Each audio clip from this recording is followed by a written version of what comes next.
Welcome everyone to the third video I'm posting this week for the competition foil class at Sebastiani Fencing Academy. As always, we'll begin with some warm-ups, some stretches. Want to remind you, as I always do, that the importance of practicing fundamentals is key to success in everything. So we will, of course, be reviewing some of the things that we have done in the past. So first, we'll do some jumps.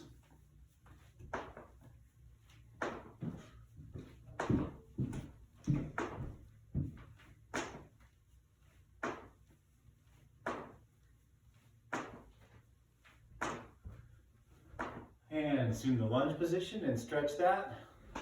Feel your quadricep working up front and back. Press down on your rear hip.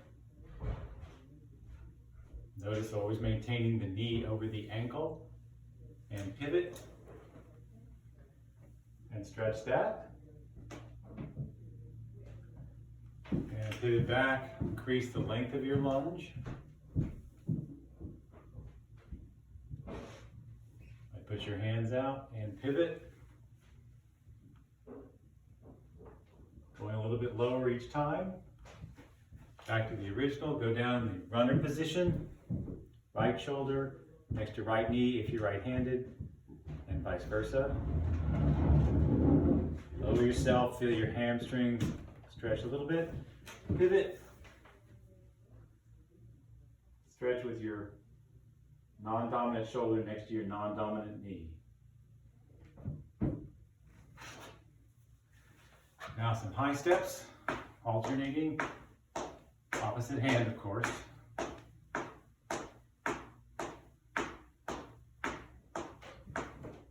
Good, roll your neck. And rotate your torso.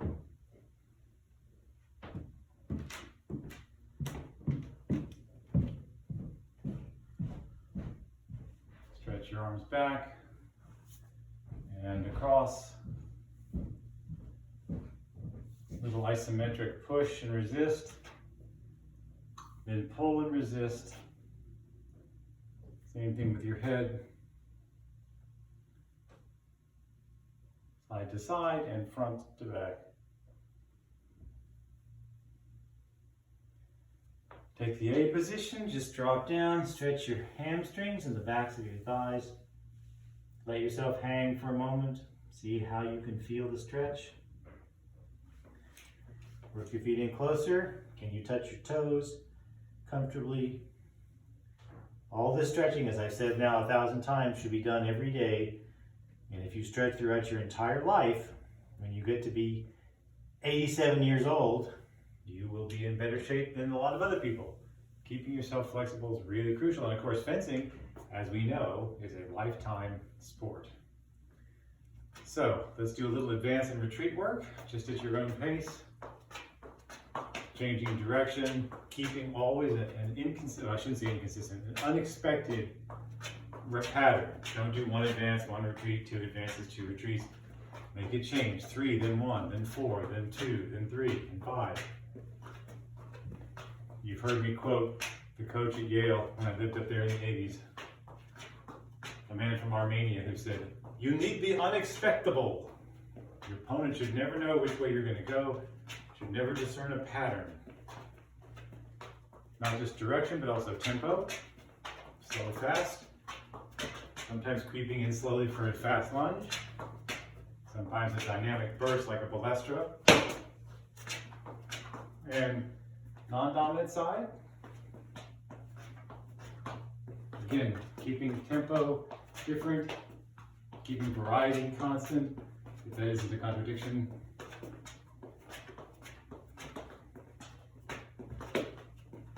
Changing the speed of your foot. Maybe 6 retreats in a row, and 1 advance, 2 retreats, 5 advances, whatever. Okay, grab your weapon and your glove.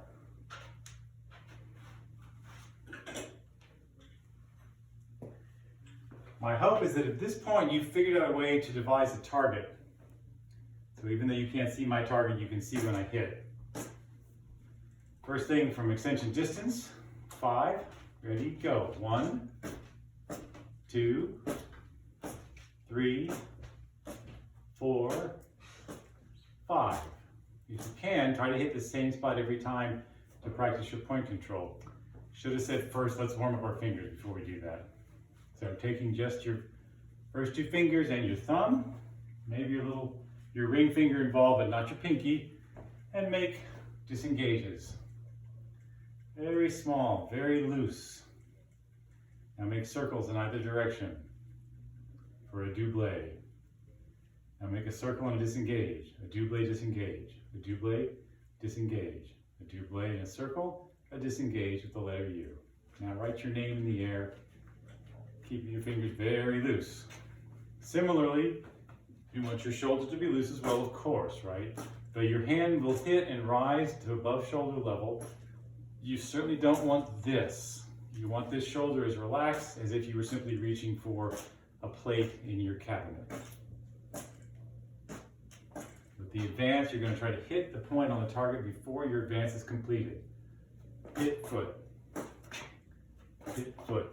This helps you establish the distance and train your eyes so you know when you're in the right distance. 2 more. Hit foot. Hit foot. Now from lunge distance, just a straight lunge. Remember, extending 3/4, then lunging. You do not have to do this. I think we all know that by now. Extend and lunge and back. Extending lunge, back. Extending lunge, back. Extending lunge, back. Extending lunge, back. Extending lunge, back. Extending lunge, 1 more. Extending lunge and back. I am aware that if you're looking at your target as you should be, you are not looking at me. So of course you have to rely on verbal commands. We remember the advanced lunge. There's a change of tempo, slow, fast. The first advance is reconnaissance, gauging the distance. The second is execution, where you increase the speed and surprise your opponent theoretically. So it's slow, fast. On the advance, my arm starts as extension. As the lunge comes, my arm continues the extension and hits. Ready? Slow advance, fast lunge, recover, retreat. Slow advance, fast lunge, recover, retreat. Slow advance, fast lunge, recover, retreat. Slow advance, fast lunge, recover, retreat. Slow advance, fast lunge, recover, retreat. Slow advance, fast lunge, recover, retreat. Slow advance, fast lunge, recover, retreat. Slow advance, fast lunge, recover, retreat. 2 more. Slow advance, fast lunge, recover, retreat. Slow advance and fast lunge, recover and retreat and rest. One of the things we can think about is the distance of the lunge itself. That is to say, how long is your lunge versus how short is your lunge. There was a guy who was in college after me who never really believed in long lunges. He felt they exposed you too much. And there's some truth to that. Like everything in fencing, there's a risk-reward factor. So he would just find his distance and do sort of a half, 3/4 lunge, and he had good success doing that. I will say this, a long lunge is useful in the right time, and a short lunge is useful in the right time. A long lunge is useful if your opponent is fooled and thinks you cannot reach him or her. This is about my lunge distance. I'm not at the target, but I can make it longer, and that's partly because I've worked on my flexibility for so long. Maybe you can see how low and long this lunge is. And if you're taller than I am and it's flexible, it can be helpful. So the advantage is you might reach your opponent from a distance they don't expect you to be able to hit them from. The disadvantage is that if you are truly, really extended out to maximum reach and you do not hit and your opponent parries you, it's very difficult to come back.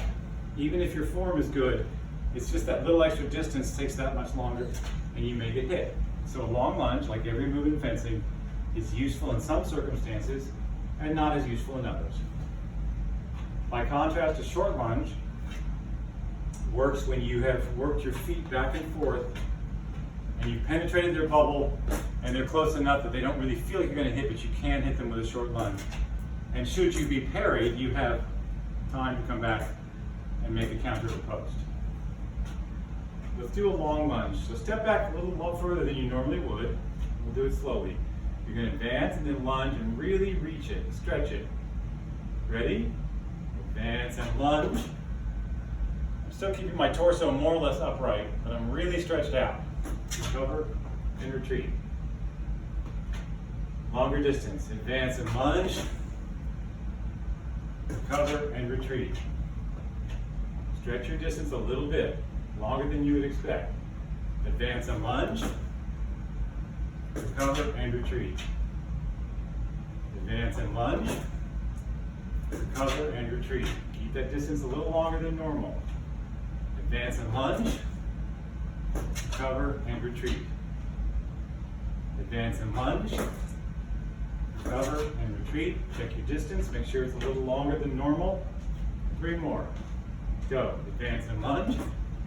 Recover and retreat. Advance and lunge. Recover and retreat. 1 more. Long stretch. Advance and lunge. Recover and retreat. Rest. We'll do something like that with our non-dominant sides in a moment.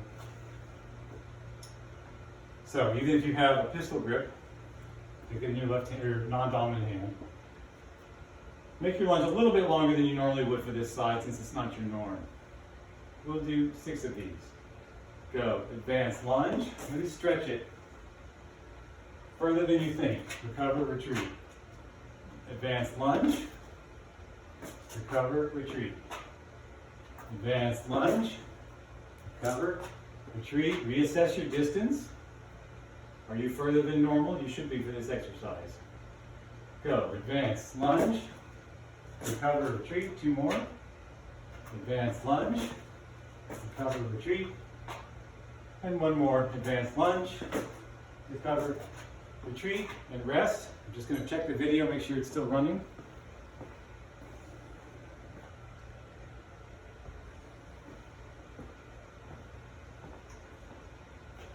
The alternative, as I said, is you may be in a relatively short distance. You may have penetrated quicker than your opponent could perceive, or they retreat slower than you think they are going to, or they may not have retreated at all, or perhaps they're marching forward and you've taken over the right of way with a beat and you're in a relatively short range, and that's when you really want the explosion.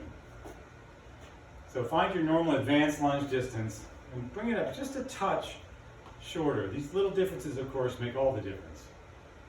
So you're going to do a quick advanced lunge, all 1 speed. I should say accelerating, but not slow fast, just fast and then faster. Ready? Look at the target, you relax, dominant side, and you're going to do advanced lunge as fast as you can in a short distance. Ready? Go. Advanced lunge, recover, retreat. Go. Advanced lunge, recover, retreat. Go. Advanced lunge, recover, retreat. Go. Advanced lunge, recover, retreat. Go. Advanced lunge, recover, retreat. How many of you did an advanced lunge without my saying it, I wonder? This is what we've talked about before. My doing it a few times sets a pattern, sets a rhythm, and you want to disrupt that rhythm whenever you can. 5 more. Go. Advanced lunge, recover, retreat. Go. Advanced lunge, recover, retreat. Go. Advanced lunge, recover, retreat. Go. Advanced lunge, recover, retreat. Go. Advanced lunge, recover, and retreat, and rest.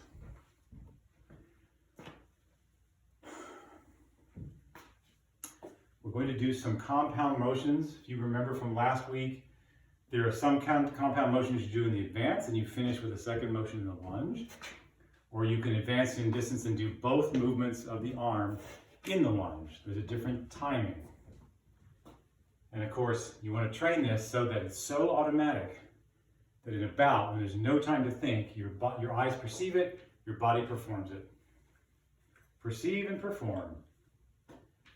So the first one is going to be a simple 1-2. I'm going to advance with the 1 and finish with the 2. Let me get another foil.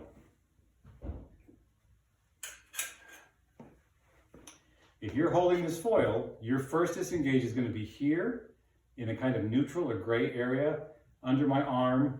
I can't really tell where you're going. You're not really going up here on this one. but you're also going here. You're just in this blank or gray zone. So it would be advance 1, and then you lunge and disengage at the same time for the 2. Advance 1, hold it, and then 2, you finish fast. Advance 1, hold it, and 2, you finish fast. So it's a slow, fast rhythm, just like our exercise.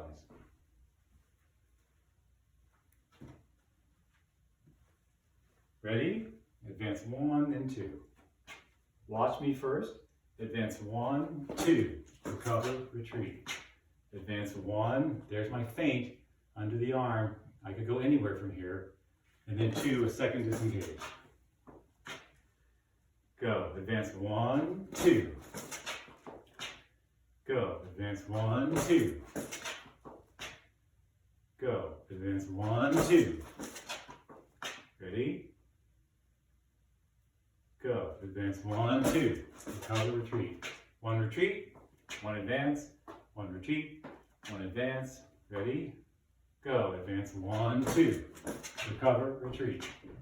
Advance 1, 2. Recover, retreat. Advance 1, 2.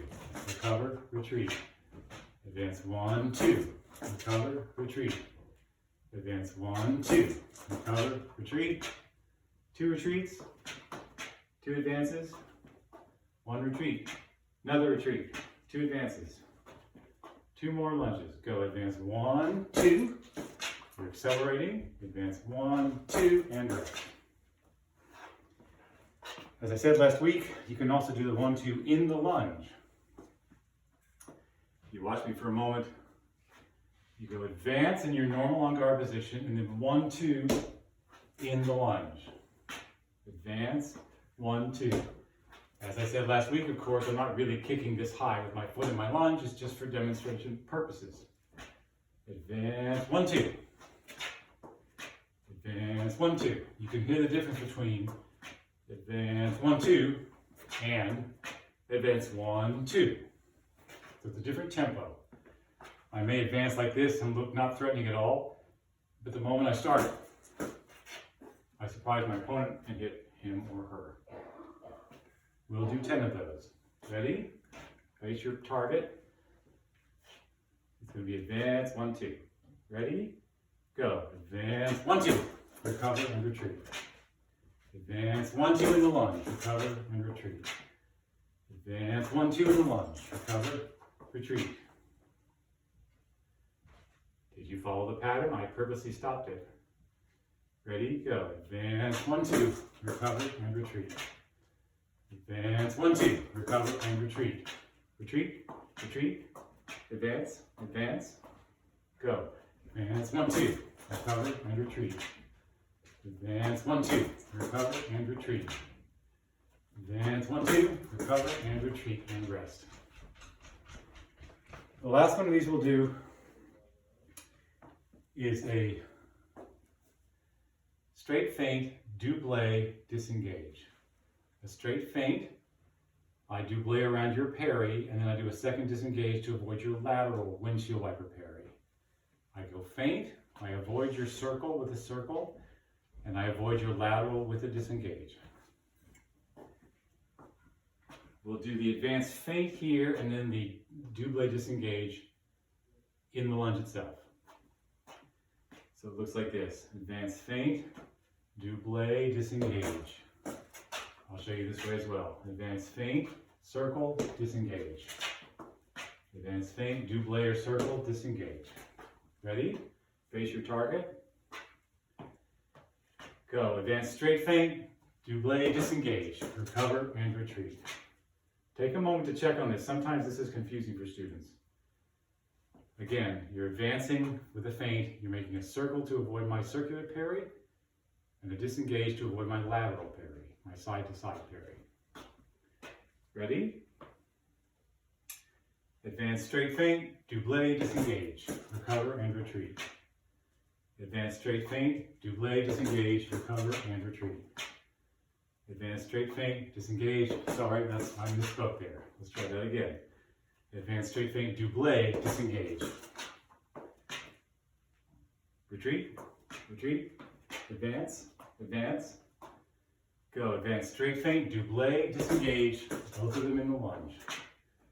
Advance straight feint, double, disengage. Advance straight feint, double, disengage. Advance straight feint, double, disengage. Advance straight feint, double, disengage, and rest. I'm going to stop this video, and that'll be part 1.